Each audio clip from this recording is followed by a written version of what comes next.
Today, the nation heard stunning testimony from former White House Chief of Staff Mark Meadows' aide, a woman by the name of Cassidy Hutchinson.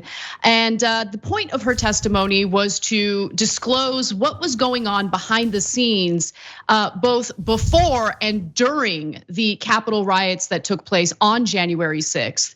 Now, she focused her testimony on something that's quite common during these hearings, which is the fact that so many people around Donald Trump knew what was coming. So in the testimony you're about to hear, Hutchinson testifies that on January 2nd, Rudy Giuliani had actually met with Mark Meadows, who she was an aide for, and then told her that on January 6th, something's gonna happen. What did Giuliani say? Well, here's what she says happened.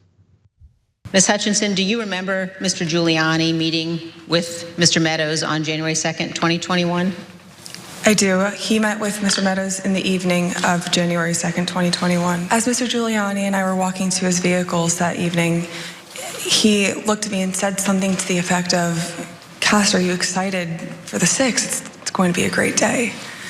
I remember looking at him and saying, "Rudy, could you explain what's happening on the 6th?" He had responded something to the effect of, "We're going to the Capitol. It's going to be great. The president's going to be there. He's going to look powerful. He's going to be with the members. He's going to be with the senators. Talk to the chief about it. Talk to the chief about it. He knows about it."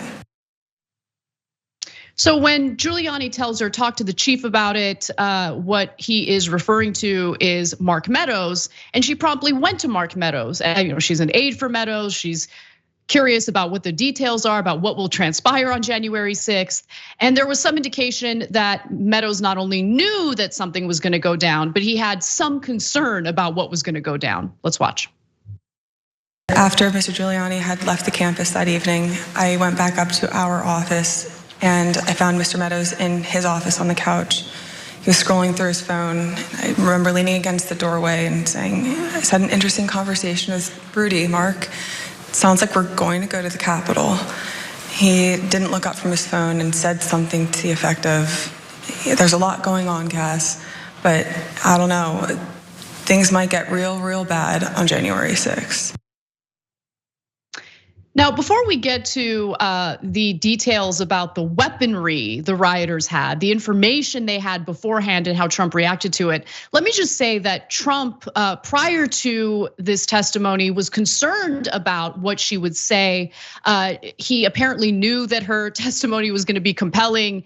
It absolutely was compelling, so compelling, in fact, that even Bret Baier and other conservative pundits jumped in and talked about how persuasive it was.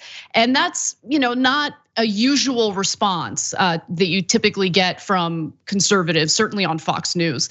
And so now he has been reduced to temper tantrums on Truth Social, which we can get to later.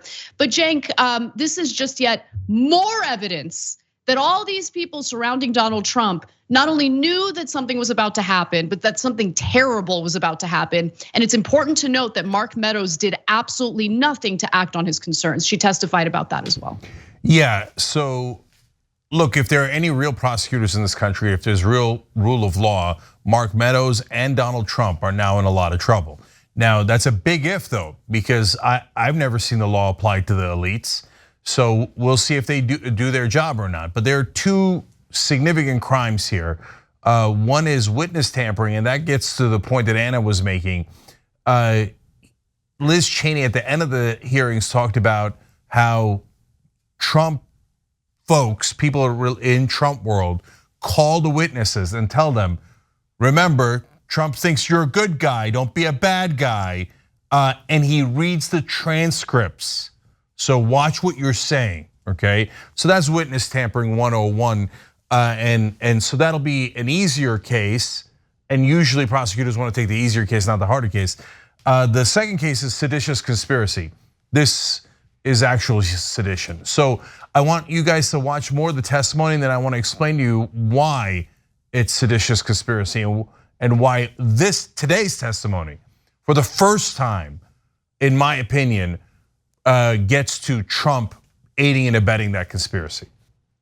Yeah, the testimony today was damning, and she's a persuasive. When I say persuasive, I don't mean that she's trying to make a case here. She's just testifying under oath about what she experienced in the days leading up to January 6th and what happened on January 6th. So let's talk a little bit about what she had to say about what Trump, the president, knew was happening on that day, January 6th. So he was told that there were individuals with some pretty serious weaponry who wanted to attend his rally, which of course preceded the riots that took place on January 6th.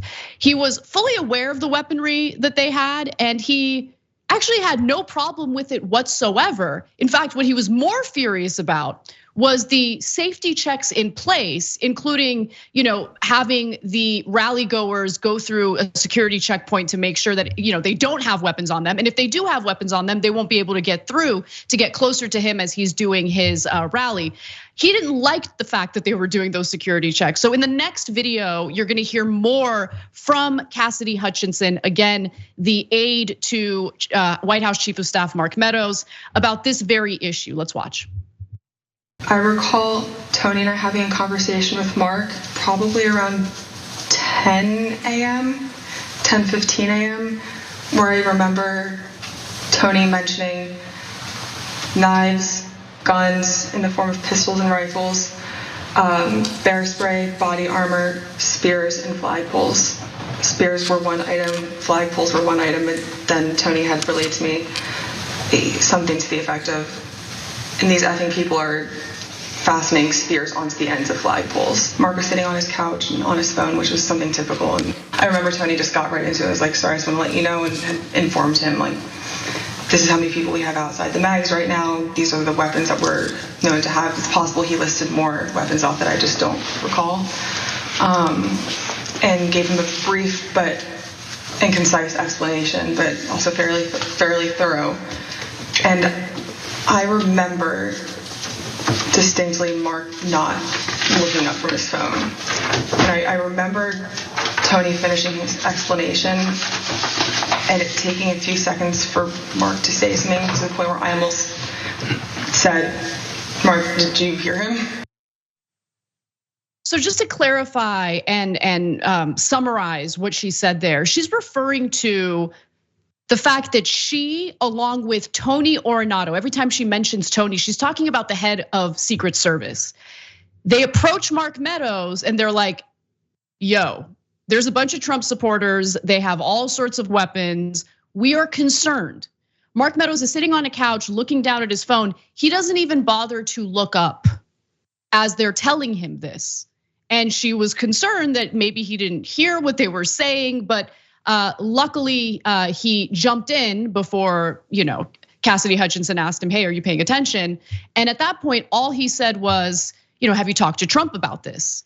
And so she had talked about Trump. And what's really interesting is how Trump reacted to this news about his heavily armed supporters. Let's watch that.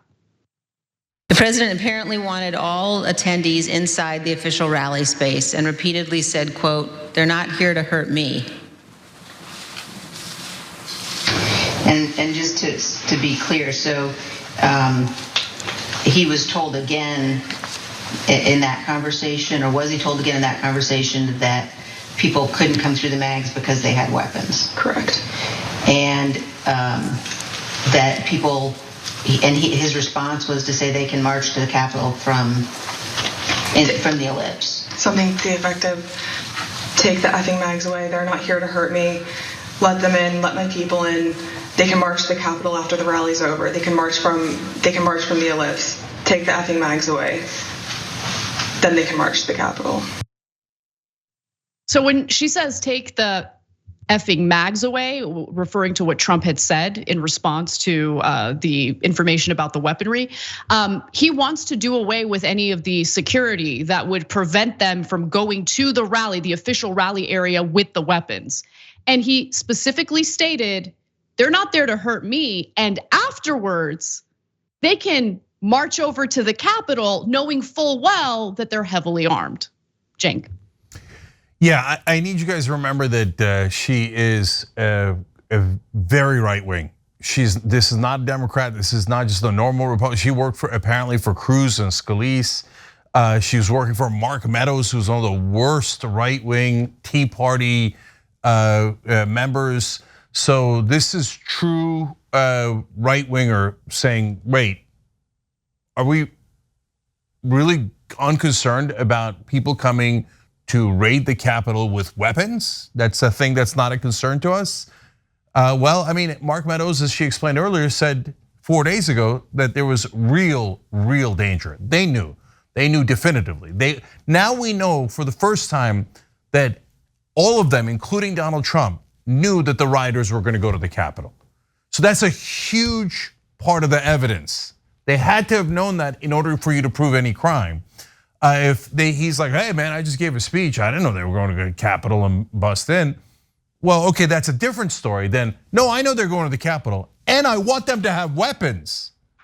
Let alone later her explaining that Trump knew that they were trying to murder his vice president and he was happy about it.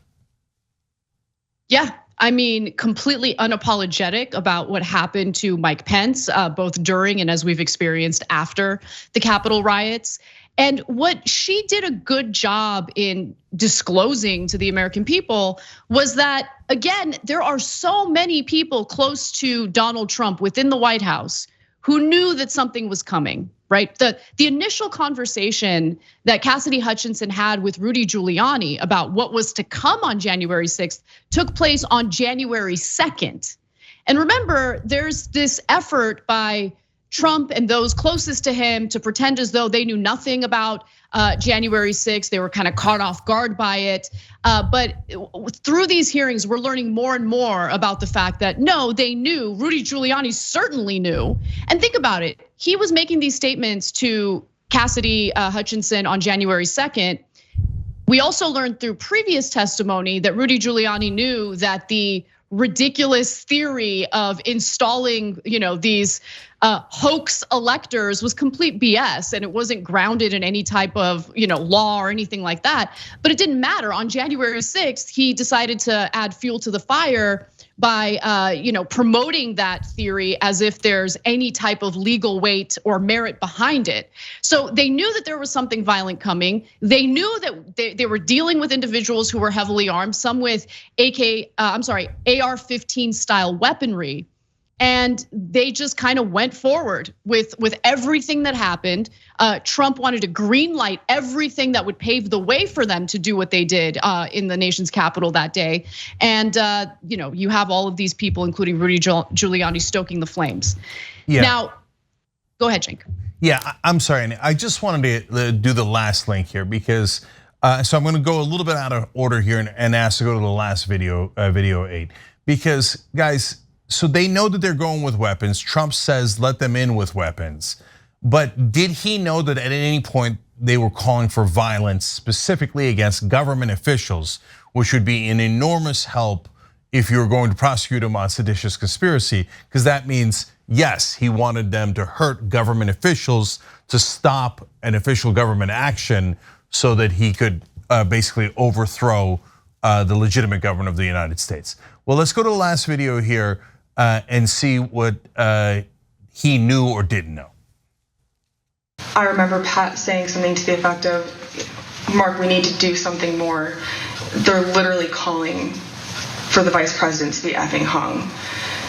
And Mark had responded something to the effect of, you heard him, Pat, he thinks Mike deserves it. He doesn't think they're doing anything wrong.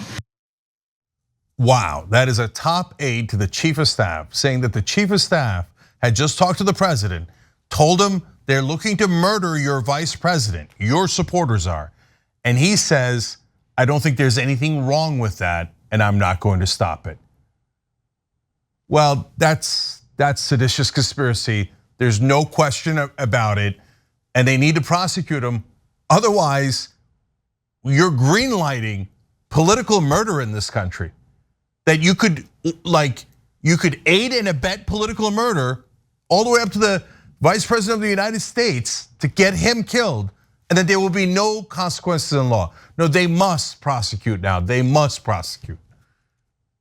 No word from Attorney General Merrick Garland yet, but when you even have conservatives weighing in on this to talk about how devastating it is for Donald Trump, it would be one of the most embarrassing moments in American history if this Attorney General under Democratic leadership does nothing about it. But I mean, Democrats never cease to amaze me with their fecklessness and their unwillingness to hold the elite accountable for anything that they do, whether it's war crimes or in this case, sedition.